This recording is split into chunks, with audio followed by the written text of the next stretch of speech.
Princípios, né?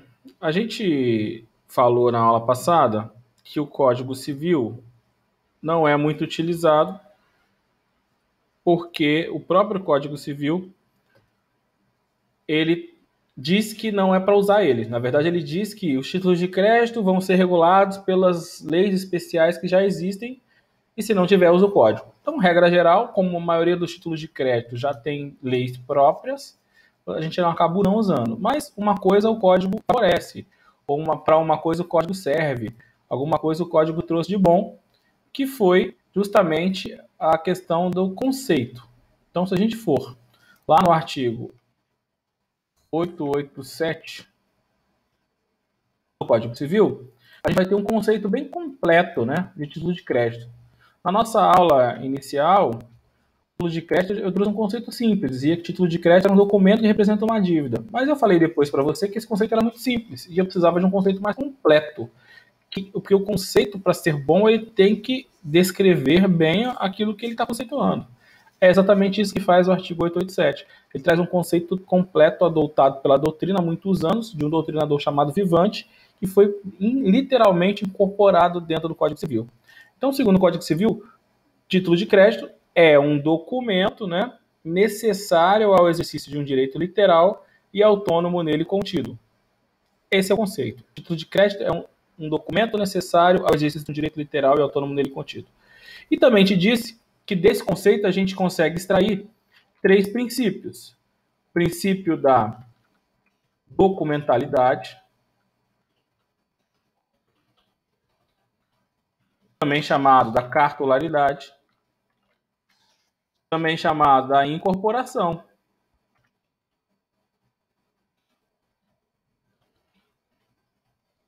Que significa que todo título de crédito precisa de estar consignado em um documento. A existência de um documento é um requisito, é um princípio, é base de todo e qualquer título de crédito. Pensa num cheque, pensa no duplicata, né? Pensa na nota promissória. Todos esses documentos são títulos de crédito e todos esses documentos, né, possuem um documento. No início, o documento era um documento físico.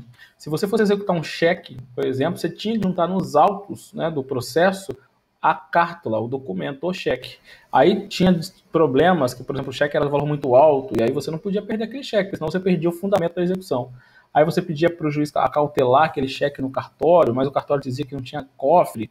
Tinha todas umas dificuldades práticas, né, dessa questão da documentalidade. Hoje em dia, o documento pode ser eletrônico, inclusive, né? Não só o documento físico em si. Te contei que a duplicata, né, ou a lei da duplicata, admite expressamente a duplicata eletrônica. Então, o arquivo lá, né, em PDF ou em outra extensão do documento, mas não deixa de ter a necessidade de um documento.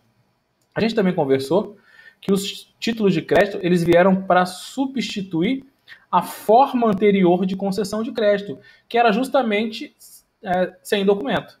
Então, o título de crédito ele nasce para fortalecer os títulos de crédito. Ele nasce, né, para melhorar a forma de concessão de crédito de várias formas, né, por várias características. E uma das características é pela formalização. O crédito antigamente era concedido sem formalização, sem documento. E isso era ruim, porque depois você tinha dificuldade de cobrar e dificuldade de repassar, que é uma outra característica do título de crédito, né, de transferir aquele seu direito de crédito. Então já comentamos sobre isso, né, e é só para fazer uma rápida revisão. O segundo princípio, chamado princípio da literalidade, também já comentamos, né? Não basta eu ter o direito no documento. O direito é aquele que está no documento. É isso que significa o princípio da literalidade. Significa que o direito de crédito concedido é aquele que está no documento de crédito. Então, isso é para dar segurança, tanto para quem deve quanto para quem receber. Então, se você pega um cheque na sua mão de R$ 1.000, você não tem a menor dúvida que o seu direito de crédito é R$ 1.000. Da mesma forma que você não tem a menor dúvida, né, ou quem melhor dizendo, quem emitiu o cheque não tem a menor dúvida que ele deve R$ 1.000. Por mais que isso hoje pareça óbvio, né, por mais que isso hoje, né, pareça, né, normal, né, de você ter que fazer, Nem sempre era assim. Lembre-se que o título de crédito substitui um sistema verbal, que a pessoa devia depois, na hora de pagar alguns meses depois, poderia, né, haver uma divergência de valores. Né? Eu até brinco em sala de aula, falei, quem nunca comprou fiado num bar e né, cerveja, bebeu, depois esqueceu quanta cerveja comprou, ou ficou na dúvida se era tudo aquilo quando foi pagar. Por quê? Porque essa concessão de crédito que você comprou lá não tinha princípio da literalidade. Não estava escrito, né, em algum documento que você assinou ou que você mesmo fez, como é o caso do cheque, como é o caso da nota promissória. E no documento que foi feito pelo credor, como a duplicata, você anuiu, concordou, assinou. E depois, meses depois, quando aquele documento for apresentado, você vai, né, ter certeza do valor da dívida, seja porque você que fez, ou seja porque você concordou. Até brinquei com você que o documento, né, esse princípio da literalidade, parece muito aquele, né, aquele jargão lá do jogo do bicho, né? Vale o que está escrito, lembra disso? Que é o que acontece quando você joga no jogo do bicho, e aí eles vão te pagar aquilo que está escrito. Né? Eu até brinquei isso com você, não falei na aula passada?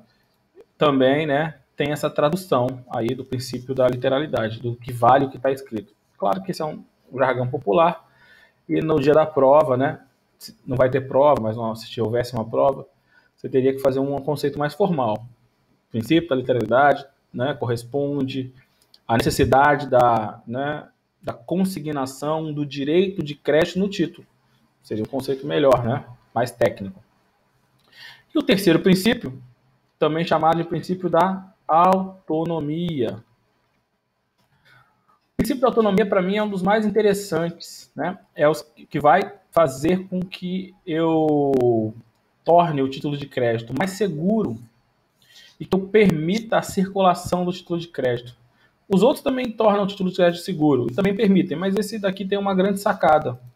O princípio da autonomia significa, né, que o direito de crédito concedido no título, ele é autônomo, separado, independente à sua origem. E também significa que as relações do título de crédito em si também são autônomas. Então, a autonomia perpassa, né, está prevista na criação do título de crédito e nas relações que vão surgir no título de crédito. Então, vamos lá. Quando você criou o título de crédito, você vai ter um documento novo de uma relação antiga. Isso em razão da autonomia. E esse documento novo pode ter uma obrigação originária, que é aquela né, do cheque, por exemplo. Então, você me pede o dinheiro emprestado. Eu te empresto. Só que eu falo, me dá um documento, um cheque. Documento autônomo, cheque diferente do empréstimo. E eu ainda falo assim, ó, só que eu tenho dúvidas quanto à sua possibilidade de pagamento. Eu sei que você está desempregado, só um exemplo. Né? Sei que você não tem patrimônio, não tem imóvel próprio, não tem carro. Se você não me pagar, como é que eu vou receber? Aí eu exijo que você arrume um garantidor. Né? O garantidor para os títulos de crédito é o avalista. O avalista é alguém que não tem nada a ver com a relação original cambiária de crédito e vem no título a pedido do devedor para poder se comprometer pessoalmente com o pagamento. E aí você pede para o seu pai ser o garantidor. Então eu vou ter uma terceira pessoa, uma terceira ligação, uma terceira relação cambiária, um ato cambiário praticado pelo seu pai de aval, que vai assinar o cheque se comprometendo a pagar, que é autônoma. Se você, por alguma razão, não pagar, seja porque eu não acho patrimônio, seja porque você foi embora do Brasil, não importa a razão, a obrigação do seu pai persiste. Por quê? Porque ela é autônoma. A autonomia ela é muito importante e muito interessante, né, no direito cambiário. Então, anote aí. Autonomia significa que a relação jurídica cambiária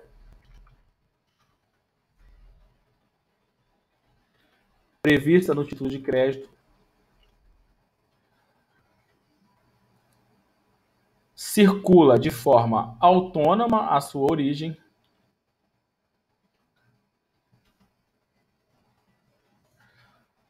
a autonomia também traduz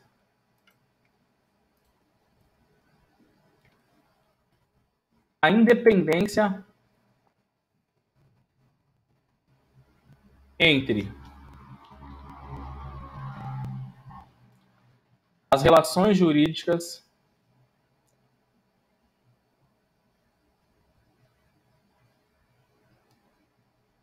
previstas no título de crédito.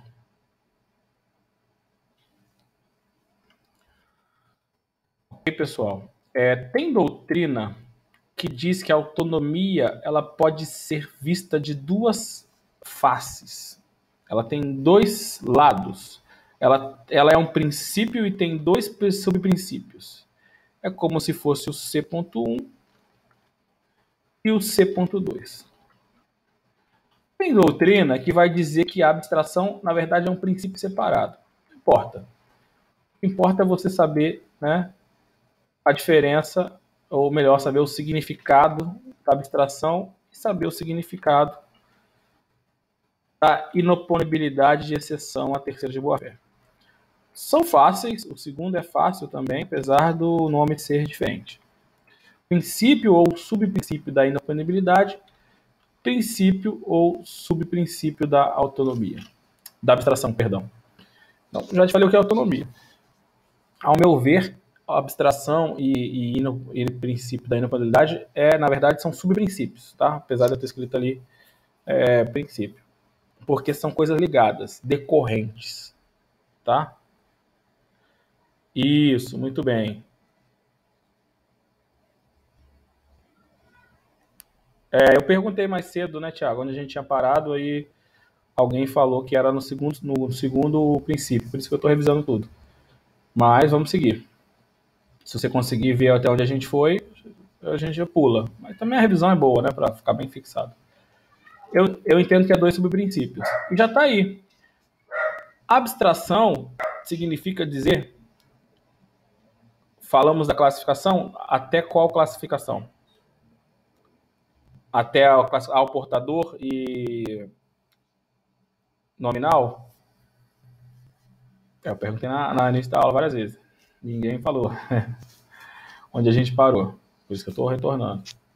E eu não tinha anotado. Só para a gente fechar aqui, aí se alguém puder responder onde a gente parou, aí eu passo mais rápido. Então eu olho para o título de crédito e vejo que a relação jurídica cambiária é uma nova relação. É uma relação jurídica autônoma. É uma relação jurídica abstrata, aí o subprincípio da abstração, que é diferente da relação jurídica original, concreta. Então, o fato do título de crédito ser uma nova relação jurídica autônoma também né, porque é um subprincípio, ao meu sentir, é uma relação abstrata, criada, fictícia. Diferente da relação jurídica concreta, não é isso? Que é aquela relação jurídica que deu origem. A abstração é a distinção do fato ou ato jurídico concreto que deu origem à causa. O princípio da abstração, né, permite que o título de crédito circule. Se fosse diferente, se o título de crédito não fosse abstrato, separado, autônomo, ninguém ia pegar o título de crédito porque ia ficar preocupado com a origem. Por que aquele título de crédito surgiu, né? Vai ter um vício na origem? Tem algum vício na origem? Ficaria preocupado com os vícios de origem, não é isso? E ficaria na dúvida, vou pegar, mas de onde surgiu esse título? Será que a pessoa tem um vício na origem? Vai me pagar?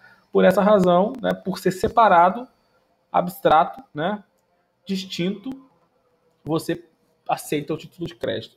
Pelo menos como regra geral, pelo menos essa é a definição. E, da mesma forma, também pela autonomia, o devedor de um título de crédito não pode se opor ao pagamento a um terceiro de boa-fé. E aí nós comentamos que isso eu vou chamar de subprincípio da inoponibilidade. O devedor não poder se opor é a mesma coisa que o subprincípio da inoponibilidade. Inoponibilidade. Significa dizer que ele não só pode se opor. Não pode se opor a quem? Ao terceiro de boa-fé. Por quê? Porque o terceiro de boa-fé pegou aquele título por acreditar que ele era autônomo. Pegou aquele título por acreditar que ele ia receber. Né? Isso significa, ou é chamado de subprincípio da inoponibilidade. Para todo mundo? Não, só para o terceiro de boa-fé. Eu não posso fazer um negócio com você, emitir um título sabendo que tem um problema e passar para um terceiro de má-fé, ou seja, que tem ciência, só para poder desvincular o título, gerar autonomia e para fazer obrigar você a pagar. Aí eu estaria agindo de má fé e o direito não protege ninguém que tem má fé, certo? Então já vimos, vou avançar. E rapidamente, então, a gente falou na aula passada de classificação dos títulos de crédito. Nós vimos que, basicamente, né, eu posso classificar o título quanto ao modelo, ou seja, os títulos podem ser livres ou vinculados. Livre é o título de crédito que não segue nenhum modelo padrão estabelecido em lei, por exemplo, letra de câmbio e nota promissória. E modelo vinculado é o título de crédito que tem um padrão estabelecido em lei, por exemplo, o cheque a duplicata. Como vocês já um pouco devagar, já vimos? Eu estou falando mais rápido porque acreditei que a gente já tinha visto. Né? Não, tudo bem, estou aqui para atender a todos, por isso que eu só falei mais rápido. De novo, então, quanto ao modelo, os títulos de crédito podem ser livres ou vinculados, já está aí. E títulos livres são aqueles que são livres quanto à sua forma, né? Então você pega um papel qualquer, uma folha de jornal, de caderno, e faz uma nota promissória. Isso é um exemplo de título livre. O cheque não é assim. Você precisa daquele modelo padrão lá do Banco Central. Isso traduz, né, ou configura, ou eu classifico o título de crédito, cheque, quanto ao modelo como vinculado. Foi, Fábio. Desculpa aí, Fábio. Estamos aqui para atendê-lo. A outra classificação que a gente viu é quanto à estrutura. Né? Eu até já falei que teve um aluno que me falou, a estrutura é como se fosse um layout. Né? A partir daí eu comecei a usar essa expressão. Quanto à estrutura, né, o jeito que o título de crédito ele é feito. É a forma, né? Layout. Quanto à estrutura, o título de crédito tem dois layouts. Títulos de crédito são classificados como ordens de pagamento e títulos de crédito são classificados como promessa de pagamento. A ordem de pagamento é um título de crédito em que alguém dá uma ordem a alguém a pagar a um terceiro determinada quantia. Então, eu dou uma ordem a você a pagar a ele determinada quantia. A dá uma ordem a B a pagar a C determinada quantia. Essa é a estrutura. Esse é o layout. Esse é o desenho do título de crédito. É como acontece com um cheque, né? Você dá uma ordem ao banco para pagar a um beneficiário determinada quantia. É como acontece na letra de câmbio. A dá uma ordem a B para pagar a C determinada quantia. A gente vai estudar a letra de câmbio e eu vou mostrar para você, né? Como é que eu faço uma letra de câmbio. E aí você vai ver que a estrutura é assim. João dá uma ordem a Pedro para pagar a José determinada quantia. Essa é a estrutura, né, do título de crédito. São todos assim? Não. Alguns títulos de crédito a estrutura é diferente. É alguém prometendo pagar. Exatamente o caso da nota promissória. Não sei se você já viu alguma promissória. A estrutura da nota promissória é essa, né? É uma estrutura de promessa de pagamento. É uma hipótese, né, em que alguém promete pagar a um beneficiário determinada quantia. É uma situação mais simples. Então, para a ordem de pagamento, eu tenho como exemplo de câmbio o cheque duplicado. Para a promessa de pagamento, eu tenho como exemplo a nota promissória. Esses, né, ou essas, são as formas, né, melhor dizendo, eu não gosto de falar forma porque pode confundir com o primeiro, as estruturas ou layouts possíveis nos títulos de crédito que a gente vai estudar. Ok? Até aqui alguma dúvida? Inclusive já passei trabalho para vocês, né? Títulos de crédito em prol foi o primeiro trabalho que eu passei, se confere aí.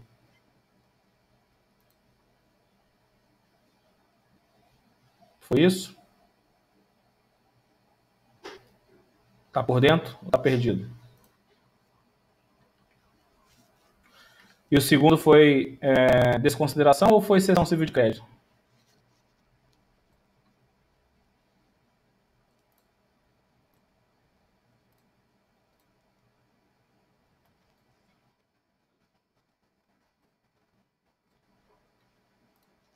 Cessão civil, perfeito. Professor, qual foi o trabalho que eu não entendi? Vamos lá, não, repito. O primeiro trabalho, você vai fazer uma pesquisa, né, um resumo, pegar um livro de empresarial, pesquisar títulos de crédito próprio. Isso, Thiago. E aí você vai pegar e vai pesquisar e resumir isso em 3 laudas Você vai dizer o que são títulos de crédito impróprio. Você vai pegar pelo menos 3 exemplos de títulos de crédito impróprio. Então, um exemplo, a ação que você estudou no semestre passado é classificada como título de crédito impróprio.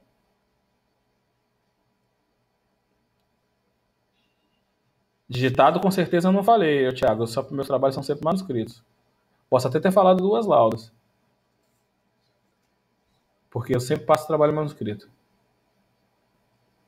Ah, certo? Então você vai, pode ser 2 laudas, não tem problema, porque é um assunto pequeno. Então você vai me explicar, porque a gente vai estudar aqui principalmente os títulos próprios, que é o cheque, a duplicata, a nota promissória. Aí você vai ver na sua pesquisa que alguns documentos não foram criados como título de crédito, mas têm atributos de título de crédito. E por isso eles são chamados de título de crédito impróprio, como por exemplo a ação. E aí você vai colocar os exemplos lá, faz um resumo, né, e coloca pra gente. Esse é o primeiro trabalho. De 2 às 3 laudas, 2 tá bom, acho que é suficiente, dá para fazer, tá? Não tem problema. E o segundo trabalho é sobre cessão civil de crédito.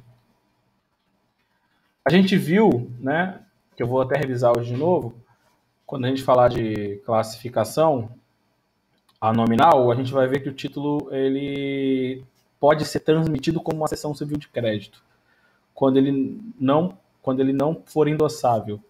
E aí, a direito civil, você tem que revisar isso, porque isso cai junto com o direito empresarial. Mesma coisa, vai fazer um resumo, vai pegar um livro lá de direito civil, né? 3 laudas, manuscrito. Aí depois você digitaliza isso ou tira uma foto, não tem problema, e me manda por e-mail. Tá? Eu devo passar pelo menos mais um até a prova. E essa é só a nota de P1. Alguma dúvida?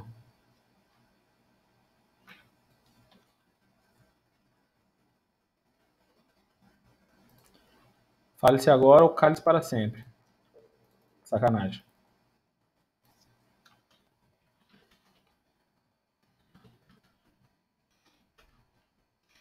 Anotando aqui. Estou esperando o terceiro trabalho para mandar tudo junto. Bruna, se você quiser mandar já não tem problema não. Se você esperar também, tá? Eu pensei, porque eu também gosto de falar o trabalho quando está bem ligado à matéria, fica mais fácil. Mas eu, de empresa 3, eu ainda nem pensei qual vai ser o terceiro trabalho. Na verdade, normalmente eu dou prova, né? E dou um trabalho só por semestre. Daí tudo isso pra gente é novo. 3 trabalhos manuscritos para P2, chefe. Não, P1 ainda. P2, ninguém sabe o que vai acontecer na P2, se a gente vai ter aula e vai ter prova, né, lá em sala de aula, se ainda vai ser online, se ainda vai ser trabalho. Uma coisa de cada vez. P1 primeiro. P1, isso. Riquíssima plena. É isso aí. Infelizmente tem muita gente passando trabalho e é a opção, né? Mais razoável aí no momento. Vocês precisam ter um pouco de paciência, que não está fácil para ninguém. Tá bom? Ficou alguma dúvida em relação aos trabalhos? 2 laudas, 3 laudas. Qualquer coisa me chamar depois no zap. Vamos continuar aqui, senão a gente não avança na matéria, até porque tem muita coisa que eu já falei, repetindo. Então, estava falando da classificação, certo? Estava falando da classificação contra a estrutura, já foi, né? A outra classificação que tem é quanto à hipótese de emissão. Não sei se eu cheguei a falar. Eu olho para o título de crédito e vou analisar se ele tem causa de emissão prevista em lei ou não. Se ele tiver causa de emissão prevista em lei, ele é um título causal. Se ele não tiver causa de emissão prevista em lei, ele é um título não causal, né? Ou também chamado de abstrato. Ok? Então, existe apenas um título causal próprio, que são as duplicatas. Segundo a lei das duplicatas, que a gente ainda vai estudar, uma duplicata só pode ser emitida quando houver uma compra e venda ou uma prestação de serviço para ser pago a prazo com prazo superior a 30 dias. Não se preocupe na causa legal, porque a gente vai voltar a isso. Se preocupe apenas em saber nesse momento que a duplicata só pode ser emitida quando houver uma compra e venda, ponto. Um cheque, que é um título não causal ou abstrato, quando você emite? Quando você quiser. A lei do cheque não exige um momento, uma hipótese de emissão. Você emite o cheque por uma compra e venda à vista. Você emite o cheque por um empréstimo. Você emite o cheque por várias razões, né? Você dá o cheque.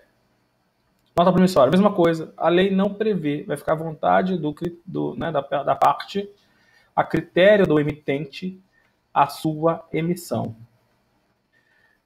E, salvo engano, a gente parou na aula passada na classificação dos títulos quanto à circulação.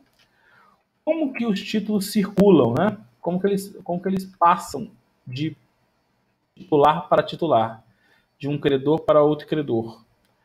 Eles podem passar ao portador e eles podem passar, né, de forma nominativa. Ao portador são os títulos que não têm identificação do beneficiário. Então você transfere o título com a mera tradição. Lembra lá do direito civil? Que a tradição é a transferência de um bem móvel, não é isso? Então você tem um bem móvel, você tem um carro. Como é que você... o carro tem a questão do Detran, para complicar nosso exemplo, uma caneta, né? Fica mais fácil. Um bem móvel, uma caneta. Você me vende a caneta. Como é que você me entrega essa caneta? Com a entrega do bem. Isso se chama tradição.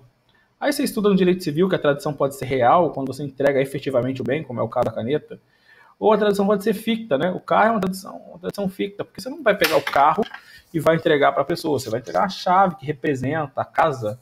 E aí você estudou isso no direito civil. Mas, em resumo, o título de crédito é um bem imóvel que eu entrego com a tradição real.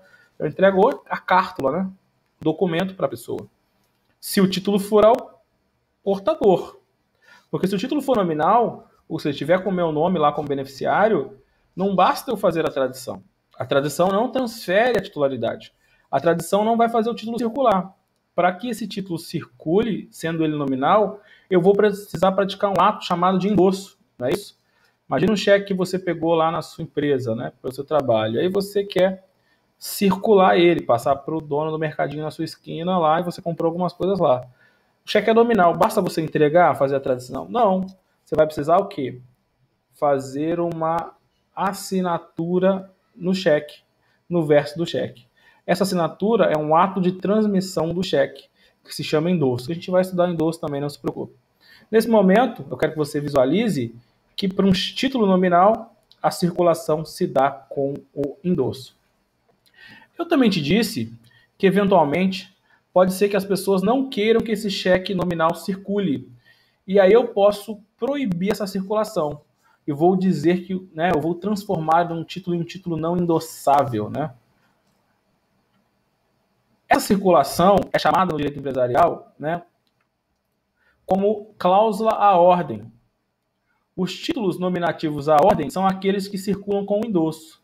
E os títulos nominativos não à ordem são aqueles que não podem circular por endosso. Aí a gente explicou na aula passada que, apesar dos títulos nominativos, né, não à ordem, não poderem circular com o endosso, a doutrina aceita que eles podem circular através da cessão civil de crédito. Aí eu te expliquei, né, que a cessão civil de... aliás, que é, na verdade, o endosso é só aplicável para o título de crédito. Quando eu vedo o endosso, eu estou vedando a circulação do título de crédito como título de crédito. E não estou vedando o título de crédito, a transferência da obrigação. Vou um passo atrás. O título de crédito não é uma obrigação representada num documento? Não era isso? Né? O título de crédito surgiu daí. Eu tinha uma obrigação, por exemplo, uma obrigação de te pagar uma quantia. Essa obrigação está lá, que é o caso o real. E eu criei um direito fictício, direito cambiário, que é o título de crédito. O endosso é a circulação do título de crédito. Quando eu vedo a circulação para o título de crédito, eu ainda, teoricamente, posso circular a obrigação. E a circulação da obrigação, você estudou lá no direito civil, que se faz através de uma cessão. Ou cessão civil de crédito. Em outras palavras, na sua prova da OAB, vai estar assim, por exemplo, os títulos de crédito, né, com a cláusula não à ordem ou não endossáveis não podem circular, está errado. Porque eu já te falei que pode, mas através de uma cessão civil de crédito. Então, cuidado como é que a prova vai cobrar isso. Acho que a gente chegou, né, a ver isso na aula passada. Não foi aí que a gente parou? Isso é bem importante. Agora, a gente vai entrar num assunto novo, que a gente vai falar das letras de câmbio. Então, agora a gente vai pegar e vai estudar os títulos em espécie. Pessoal, o que é a letra de câmbio? A letra de câmbio é um título de crédito. Assim como o cheque que você conhece é um título de crédito, a letra de câmbio é também um título de crédito. A letra de câmbio foi o primeiro título de crédito surgido no direito empresarial. A letra de câmbio é aquele título que a gente comentou nas primeiras aulas, em que alguém, né, um comerciante que morava numa cidade A, ele foi para uma cidade B para comprar mercadorias. Só como ele tinha perigo, né? O que ele fez? Ele trocou as suas moedas com um comerciante, com um banqueiro da cidade A. Então, A, né, comerciante A está na cidade A, e ele precisa ir para a cidade B. Para ele passar em segurança na floresta, né, e não ser roubado aquelas moedas, ele vai até o banqueiro da cidade A, troca aquelas moedas e pega uma carta de crédito, né, uma carta de troca. Ele vai para a cidade B e compra as mercadorias e entrega aquela carta. Ou vai até o banco da cidade B e troca aquela carta por moeda, não tanto faz. O fato é que este foi o primeiro título que a gente usa até hoje, que é chamada de letra de câmbio. A letra de câmbio está há muito tempo, né? A letra de câmbio foi criada no século XVI. Ela está há muito tempo no mundo cambiário, né? Está há muito tempo no mundo do título de crédito. E ela foi usada para o comércio. O comércio, como você sabe muito bem, ele ultrapassa fronteiras, ou seja, o Brasil foi descoberto, né, entre aspas, os historiadores vão me bater quando eu falo isso, através do comércio. Por quê? Porque os países queriam buscar especiarias, procurando outra rota de comércio, encontraram o Brasil, né? E aí ou para extrair as coisas daqui para comercializar lá. O fato é que os comércios aconteciam entre países. Nada mais justo, nada mais razoável, nada mais fácil do que eu ter um documento ou um título ou títulos que se aplicam em outros países. Imagina hoje, né? O comerciante vai lá em Portugal, compra as coisas para pagar depois através de um título de crédito. Interessante seria eu ter um título de crédito que eu assinasse lá e pudesse ser cobrado aqui. Ou o contrário, não é isso? Como é que eu faço para uma norma, né? Para uma regra ser aplicada em mais de um país? Me diz aí, você que sabe isso. Como é que eu faço para uma regra ser aplicada em mais de um país? Pode participar, fica à vontade. Ninguém sabe? Os países que querem que aquela norma seja aplicada, eles têm o quê? Parabéns, né? Você vai ganhar um ponto de participação. O que eles têm que assinar? Alô? Estão me ouvindo? Desliga a Maraísa aí. Obrigado, Bruno. É isso aí. Tratados internacionais ou convenções. Esse é o instrumento jurídico internacional para que os países possam ratificar uma norma em vários países diferentes. É exatamente isso que aconteceu com a letra de câmbio e a nota promissória. O Brasil, né, promulgou no país um tratado, né, na verdade uma convenção, para a adoção de uma lei uniforme sobre letra de câmbio e nota promissória. Então existe um decreto, é o 5763 de 66, que incorporou no Brasil e em todos os países que assinaram essa convenção, normas gerais, uniformes, né, de iguais, sobre letra de câmbio e sobre nota promissória. Aqui tem um parênteses, né? Qual é? Atualmente, a Constituição de 88 exige que para que você incorpore um tratado ou uma convenção, você faça isso através de uma lei. Inclusive, você já deve ter ouvido falar, que é bastante concurso, que Se o assunto, né, for sobre direitos humanos e se for incorporado como uma emenda à Constituição, aquele tratado passa a ter força de Constituição, ok? Já viu isso lá em Direito Constitucional. Na época, em 66, a Constituição da época bastava um decreto. Por isso que a gente tem um decreto em vigor que foi recepcionado com status de lei, que trata sobre letra de câmbio e nota promissória. Abre aí, né, no seu Vadmec, com esse tratado depois. Você vai ver que é bem interessante. Você vai ver que os artigos 1º, ali, 2º do decreto, eles vão tratar de normas de incorporação, né? Ele fala, uma convenção para ser adotada pelos países consignatários, e aí vai dizer quais são os países que querem adotar. E aí você, não sei se você teve a oportunidade de ler um decreto, né, ou uma lei que incorpore um tratado internacional já, né, nas disciplinas lá, né, de direito internacional público. E aí pega esse exemplo aí, né? Tem vários países que assinaram. Inclusive, na época, o Brasil tinha outro nome, né? Porque era na Constituição anterior. Era, né? Ó, terceiro aqui, ó. O presidente da República dos Estados Unidos do Brasil. Você sabe que não é mais isso. Mas perceba aqui, né? Que a Alemanha, que é a República da Austríaca, Rei das Belgas, né? Tem países que até mudaram totalmente o nome. Presidente da Colômbia, Majestade Dinamarca. Isso aqui é só uma curiosidade, para você ver que tem vários países que assinaram esse decreto. Na verdade, as regras propriamente ditas, né, de título de crédito, de letra de câmbio, está nos anexos.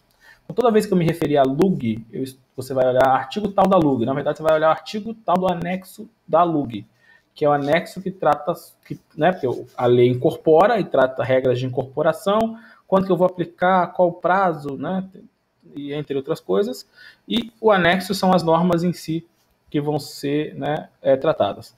Também você já sabe que todo tratado internacional tem um nome da cidade que ele foi assinado, não é isso? Então essa é a Lei Uniforme de Genebra. Apesar de aqui não ser lei, porque a gente já falou o motivo, mas é a regra, né, que uniformiza, né, letra de câmbio e nota promissória, e foi assinada em Genebra.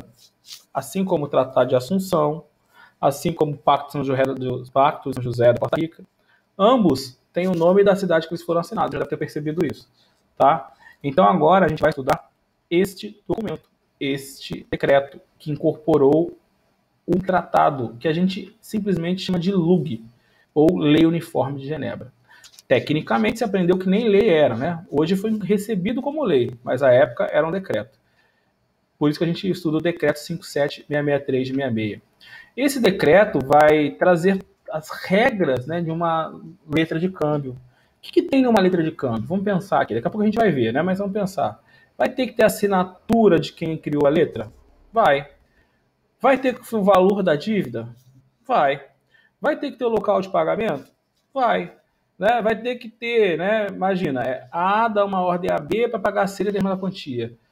Vai ter que ter essa ordem? Vai. Então, assim, dá para você, sabendo o que é uma letra de câmbio, traduzir mais ou menos quais são os requisitos. A gente vai ver os requisitos. Eu queria que você entendesse também, nesse momento, que a letra de câmbio, apesar de ter um nome diferente, e apesar de você nunca ter visto, é simples. É um documento que representa uma dívida. Não é isso? Igual uma nota promissória. Igual um cheque. O que vai diferenciar o cheque da letra de câmbio, da nota promissória, né, ou da duplicata, na verdade são pequenos detalhes. Então, no geral, todos os títulos de crédito são muito parecidos. Ou seja, são documentos que representam uma dívida. Documentos que vão circular, documentos que são autônomos, né, documentos que são literais, mas no final das contas são documentos que representam uma dívida, ok? Então pense que esse documento, na verdade, nada mais que um pedaço de papel lá com algumas informações. O que vai diferenciar a nota promissória, então, né, de uma letra de câmbio e de um cheque ou duplicata? O que vai diferenciar são algumas regras. Então vamos pensar em algumas diferenças. Por exemplo, a letra de câmbio, você já viu, ela é criada, né, por uma pessoa para que outro pague a um terceiro. O cheque é criado pelo próprio devedor, então aí já mudou. A letra de câmbio é livre, o cheque é vinculado, né?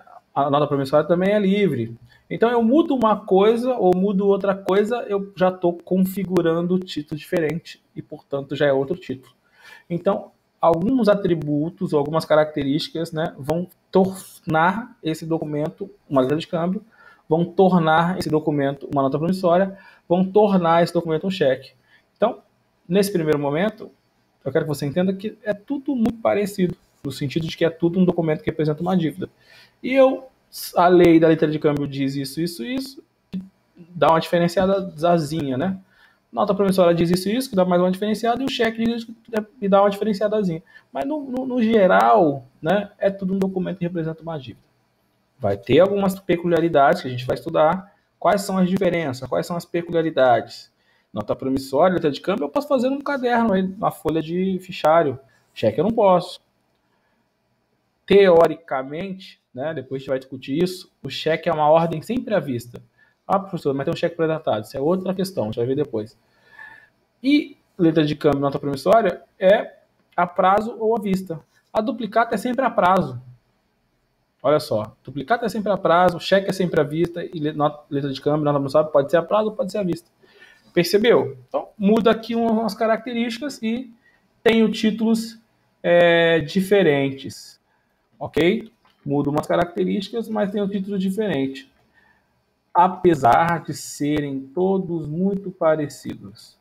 Tá? Eu vou tentar colocar na tela agora, não sei se eu vou conseguir, e nem se você me enxergar, como é que são esses documentos. Alguém, por gentileza, me responda por áudio se está enxergando uma letra de câmbio. Demora um minutinho para aparecer a minha tela que eu compartilhei. Agora sim. Obrigado. Esse modelo que eu peguei é um modelo de tipo de papelaria, né? Que já vem pré-preenchido. E aí tem os espaços para as pessoas colocarem as coisas. Hoje em dia isso é muito fácil. Há 10 anos é muito fácil. Por quê? Porque surgiu gráfica, surgiu papelaria, né? E aí, para facilitar a vida do comerciante, né? E até porque o comerciante não é um advogado, era muito difícil para ele ter que procurar um advogado para poder preencher um título desse. Aí ele ia na papelaria e comprava um modelo de uma letra de câmbio. Ele ia na papelaria e comprava um modelo de uma nota promissória. Mas a lei não exige. Então, na teoria, eu posso ter isso feito sem modelo, né? Sem formulário, sem um documento pré-preenchido só para você completar. Eu poderia fazer isso livremente, num computador ou então manualmente. Mas, na prática, né, mais recentemente, em razão da tecnologia que a gente já falou, eu tenho esses modelos pré-preenchidos, mas não são obrigatórios, diferente do cheque é. Então, se você olhar, o que tem numa letra de câmbio? A gente vai estudar os requisitos. Mas tem o valor da dívida, tem a data do vencimento, tem a expressão letra de câmbio, todos os títulos têm, né, obrigatoriamente a expressão que diz que título é. Tem, né, quem vai pagar, o local de pagamento, né?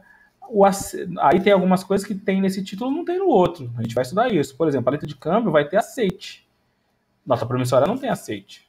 Cheque não tem aceite. Certo? Vencimento tem na letra de câmbio. Vencimento tem na duplicata. Vencimento tem na nota promissória. Mas vencimento não tem no cheque. Já reparou? O cheque não tem data de vencimento. O cheque tem uma data que você coloca aqui, que não é a data de vencimento, é a data de emissão. Por quê? Porque, teoricamente, o cheque é uma ordem de pagamento à vista. E, portanto, a qualquer momento o credor pode ir até o banco e receber. Ah, professor, mas eu anotei aqui, ó, bom para. Isso daqui não tem valor jurídico. Se o credor, né, você vai numa loja, passa um cheque e escreve aqui. Né, você pode fazer de duas formas. Você pode escrever aqui, hoje é 15/4. Você pode colocar 15/5 aqui, né, de maio. Ou pode colocar a data de hoje aqui, né, e colocar aqui, bom para. Colocando uma data pré-datada aqui ou colocando uma data futura aqui, nenhuma das coisas está de acordo com a lei. Portanto, o cheque vai ser depositado, se tiver saldo, né, tiver tudo certinho, o banco vai pagar. E isso está certo de acordo com a lei. A gente vai estudar cheque, vai falar sobre isso, vai ver que, né, até tem uma penalidade, mas não o banco, porque o banco está cumprindo a lei. para o credor que depositou antecipadamente esse cheque. A gente vai falar isso depois, não se preocupe. Só estou te falando isso agora porque eu estou te mostrando que no cheque não tem vencimento. E na nota promissória tem, né? Aqui, esse aqui é um modelo de nota promissória. Vai ter lá, ó, vencimento. A duplicata também tem, ó. Aqui é um modelo de duplicata. Também vai ter aqui em algum lugar, deixa eu achar, o vencimento. Que é o vencimento aqui. Então, para você ficar mais tranquilo, perceba que todos são documentos. Alguns têm formulários padrão, né, como a duplicata, como cheque, outros não têm. Esse aqui até tem um formulário, mas não é obrigatório. Mas no resumo, todos são documentos que representam uma dívida. Então veja, né, documento que representa uma dívida. Claro que tem algumas características próprias. Documento que representa uma dívida. Documento que representa uma dívida. Documento que representa uma dívida. Ah, por que eu vou emitir duplicata e não vou emitir cheque? Ué, porque no meu caso eu estou fazendo uma compra e venda de uma prestação de serviço ou de um... Né?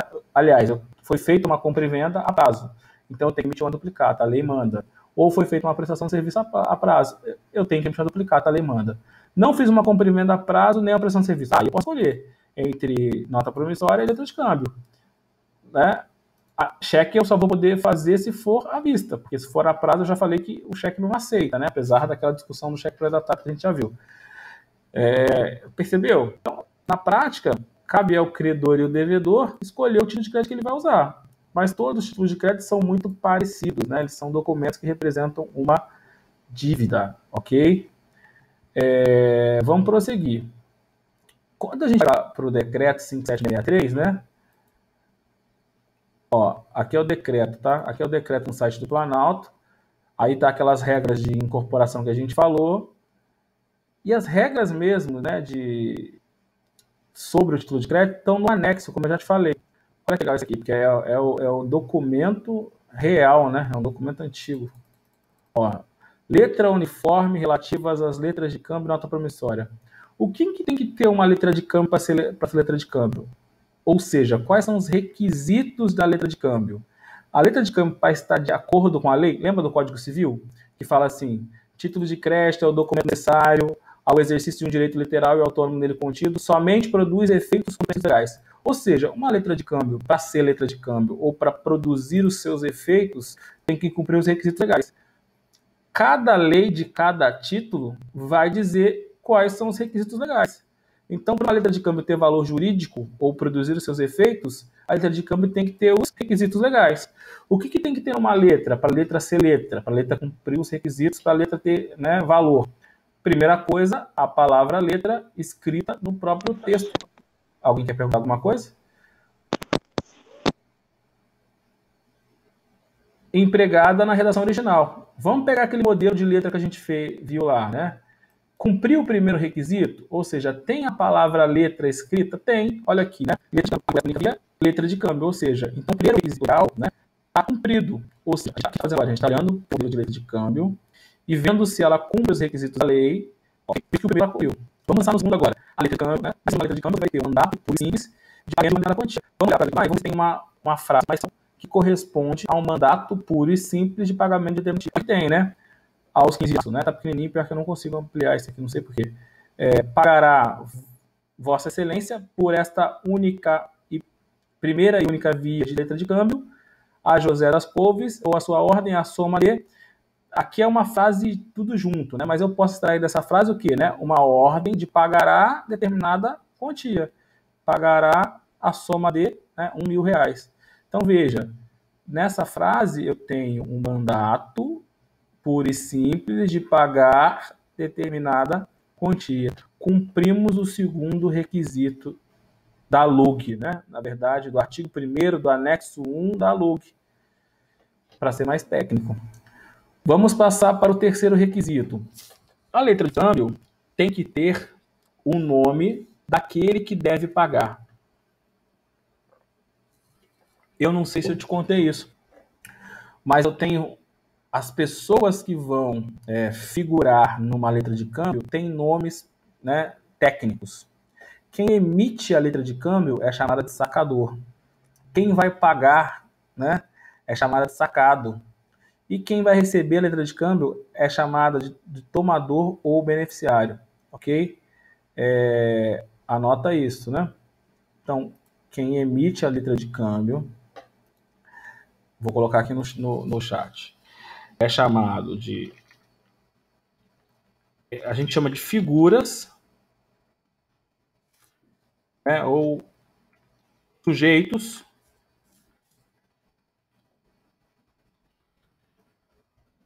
da letra de câmbio. A, sacador, aquele que emite a letra. B, sacado, aquele que deve pagar, né, a letra. A letra não é uma ordem. Se é uma ordem, é aquele a quem a ordem é dirigida.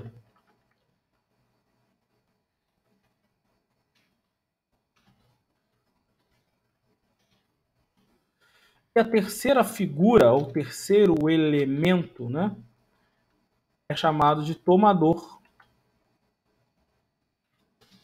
Mais fácil chamar de beneficiário, mas é bom, tem que saber os dois nomes, porque na prova pode estar tomador.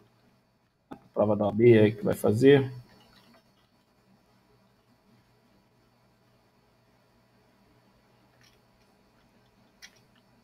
Beneficiário. É o credor. É o credor. Ou seja, né, é aquele beneficiário da quantia prevista no título de crédito. Eu estava lá no item 3 que dizia assim, na letra de câmbio tem que ter o nome daquele que deve pagar, chamado de sacado.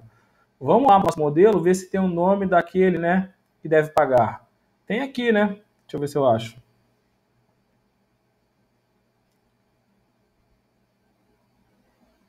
Aos 15 dias de março, né, Vossa Excelência, né? Nome do sacado, tá aqui, ó, no cantinho. Antônio Laranja, rua tal, documental. Esse é o nome de quem deve pagar ou do sacado. Depois a gente vai estudar que o sacado ele vai concordar com esse documento ou não. Quando ele concorda, ele pratica o ato chamado de aceite. Ele assina aqui do lado, tá? Esse é outro assunto. Vamos para o 4. A época do pagamento. Época do pagamento é a mesma coisa aqui. Vencimento. Quando é que vai vencer essa letra? 15 de março de 2010, né? Modelo antigo que estava aqui na internet. E também está aqui, né, por extenso, aos 15 dias do mês de março de 2010. Tá? Vencimento ou época do pagamento. Olha que esse modelo tá certinho, né? Está cumprindo todos os requisitos aí legais. 5. A indicação do lugar em que deve se pagar. É o local do pagamento, né? Onde é que esse pagamento tem que ser feito? Tá? Fará o pronto pagamento moeda nacional pagável em Cuiabá. Né? Então, Cuiabá é o local do pagamento, ou é o item 5 do artigo 1º do anexo 1 da letra de câmbio, que contém, né, os requisitos para a emissão de uma letra de câmbio. O 6 é o nome da pessoa que deve pagar ou a ordem de quem ela deve pagar. O nome a quem se deve pagar é o beneficiário. E todos os títulos de crédito têm essa expressão, a ordem de quem se deve ser paga. O título de crédito não é um documento que pode ser endossado, transmitido, então ele pode ser pago ou a alguém ou a ordem de alguém. Ou seja, neste meu exemplo aqui, o título de crédito, a letra de câmbio, né, pagará por a José das Covas ou a sua ordem. Ou a sua ordem é a mesma coisa de dizer a quem ele manda, né, a quem ele está mandando pagar, a quem ele quer que seja pago, né, ou a ordem dele. Certo? Pague a José das Covas ou a ordem dele, né? Aí, se o título é nominal como esse aqui, o que José das Covas vai fazer para transferir essa ordem para outrem? Vai pegar e vai assinar no verso através de um ato chamado de endosso. Então, imagine que eu seja, né, conhecido de José das Covas e vou cobrar José das Covas. O José das Covas me pague. Ele fala, Medina, dinheiro eu não tenho não, mas eu tenho uma letra de câmbio aqui que ainda vai vencer, né? Imagine que fosse 15 de março de 2021. Eu posso fazer o seguinte, eu posso endossar para você esse título, ou seja, eu posso transferir essa dívida para você. Eu era credor, agora o credor é você. Então, quando chegar na data do vencimento, o sacado, que é o Antônio, ao invés de pagar a José das Couves, vai pagar quem ele mandou, que no meu exemplo sou eu, ok? Próximo, né? A indicação da data em que o lugar onde a letra é passada, né? Data e local onde a letra foi emitida. Tá aqui, né? Cuiabá, 15 de abril de 2009. Data e local onde a letra foi emitida, ok? E por fim, a assinatura de quem passa a letra. Por fim, a assinatura de quem passa a letra. Quem emitiu a letra, né? Foi o Estélio Matos aqui no meu exemplo. Pessoal, é difícil? Não, né? São regrinhas aí previstas aí na lei, ok? Na prática, o comerciante ele pega um formulário e preenche, porque é mais fácil para ele. Ou poderia pegar um modelo na internet, né, se fosse hoje, ou poderia abrir a lei e preencher conforme a lei, certo? Na prática seria assim. Hoje em dia, como a gente já conversou, os títulos de crédito eles caíram em desuso, né? Eles estão sendo pouco utilizados, mas ainda assim caem em prova, então você tem que ficar ligado. Então, primeira coisa que a gente viu na letra de câmbio é o que é a letra de câmbio? É um documento, né, constituído por 3 figuras. A dá uma ordem a B para pagar a C, figuras jurídicas, composto por uma ordem de pagamento, em que eu tenho o sacador, o sacado e o beneficiário. Aí a gente vai ver depois, a letra de câmbio pode ser à vista, pode ser a prazo, vamos chegar lá. Vamos lá. O artigo 1º, ele traz os requisitos indispensáveis, né, os requisitos obrigatórios de uma letra de câmbio. Engraçado, o artigo 2º ele fala assim, mas nem todo requisito é tão obrigatório assim. Vou repetir.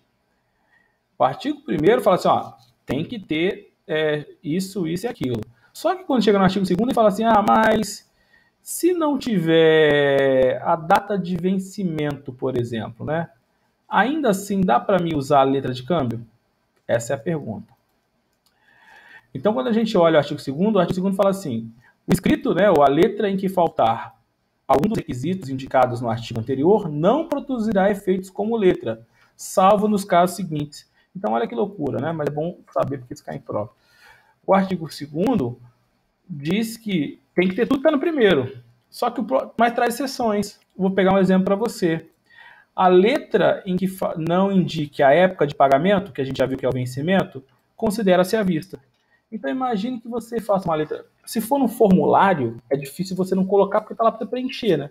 Mas imagina que era aquela letra manuscrita feita à mão numa folha de caderno.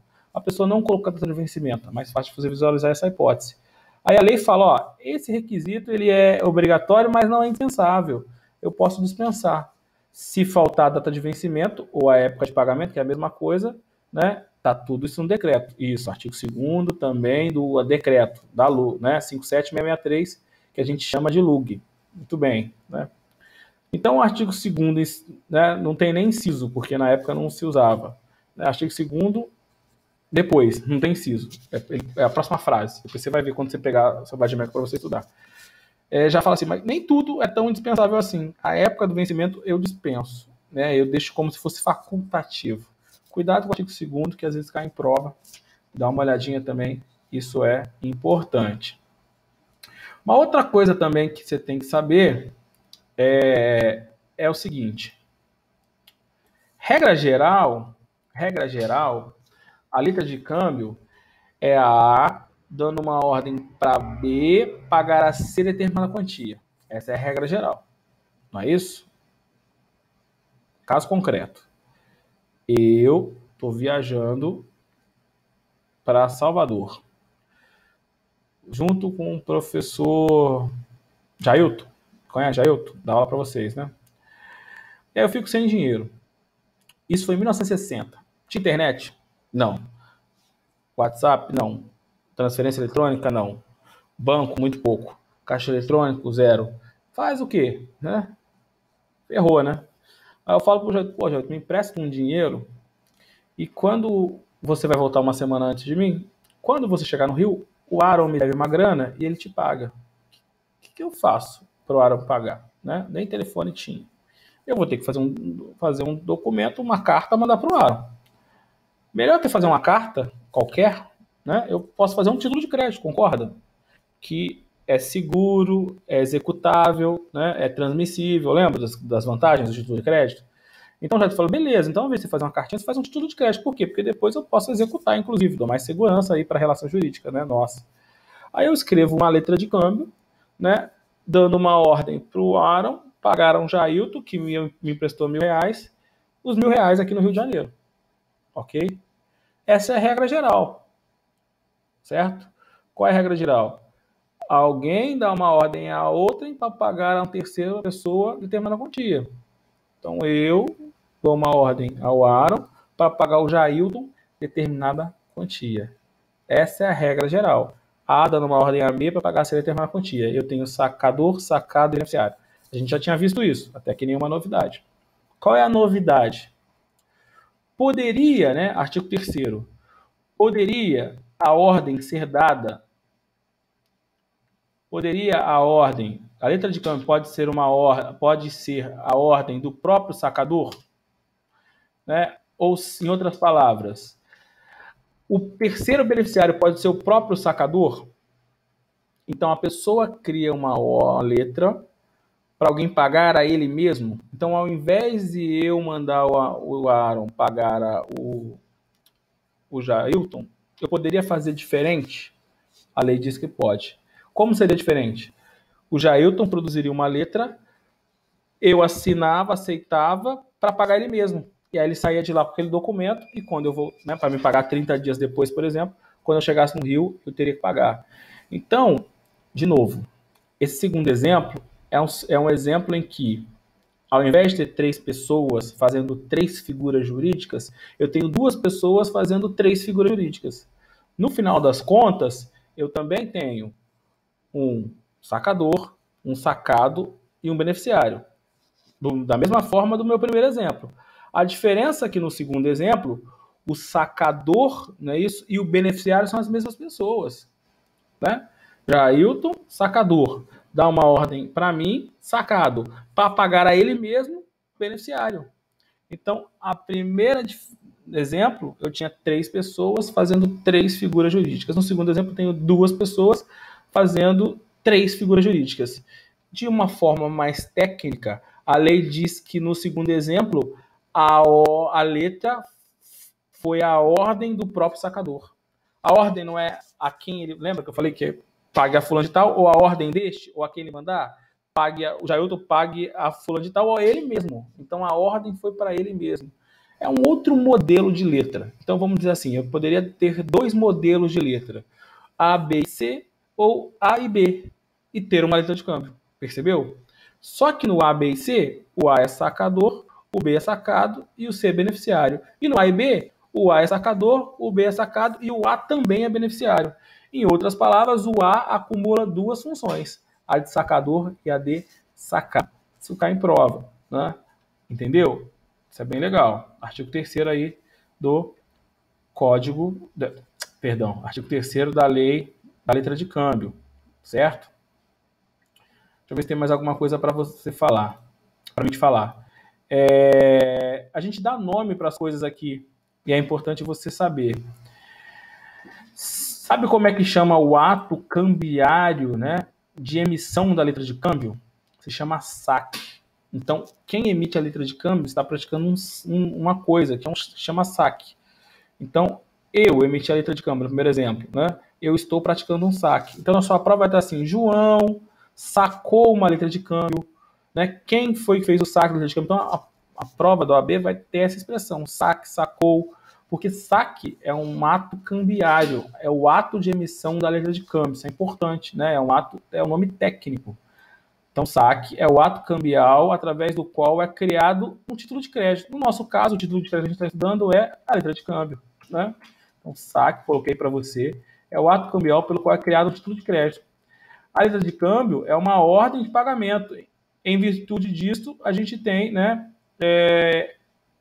essa ordem criada através de um saque também. Ok?